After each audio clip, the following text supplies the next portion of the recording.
And I give the floor to the representative of the United States.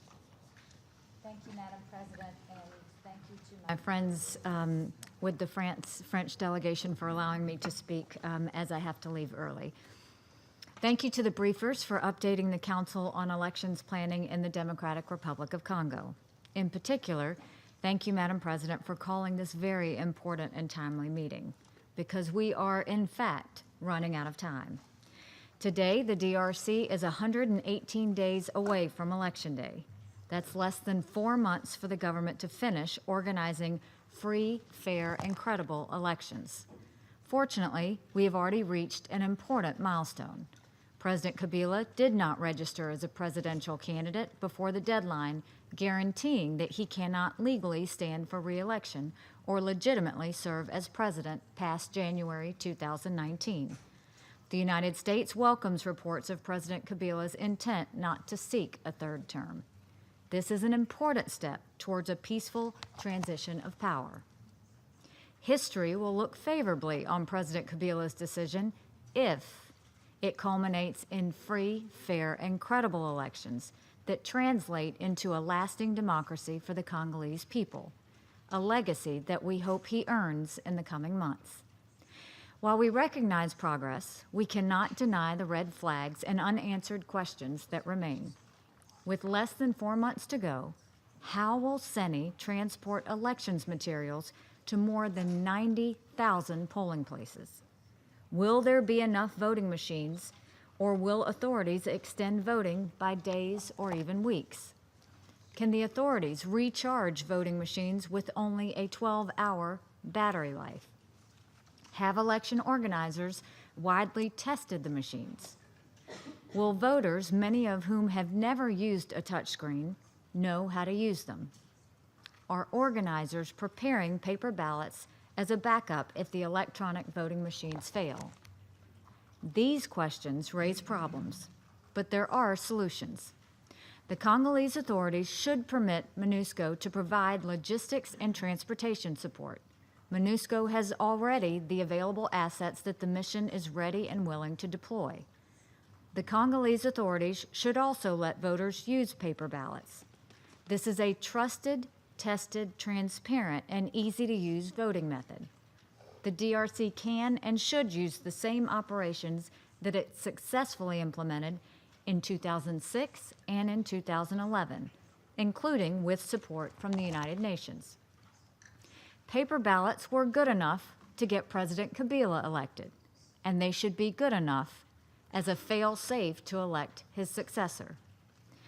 I had the opportunity to meet with President Kabila last year.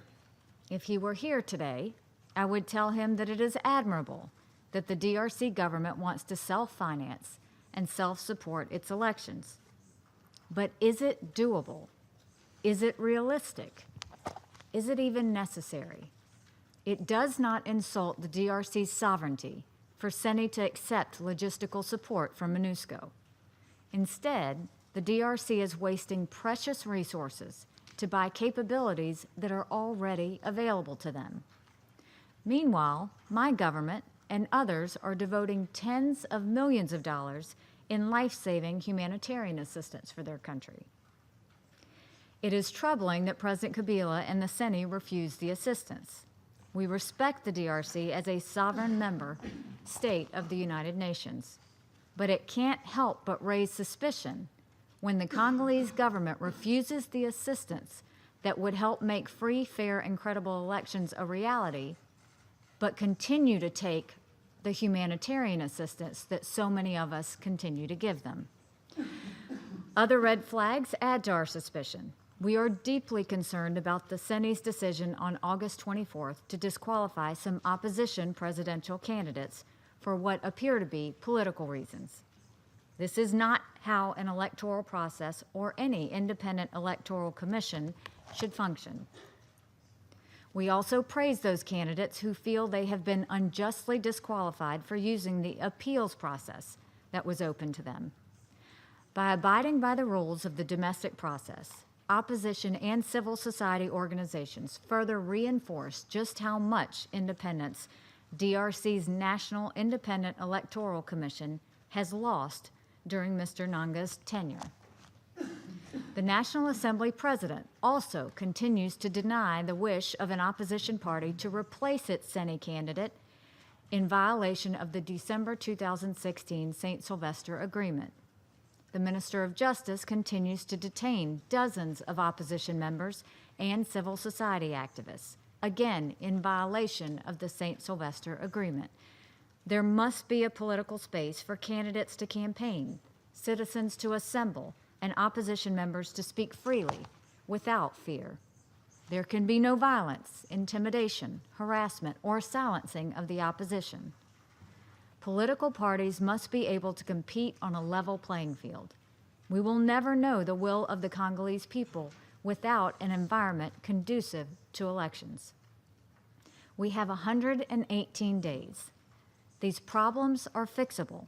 There is still enough time. The suspicions we have may come up to nothing. Ultimately, though, the Congolese government must choose.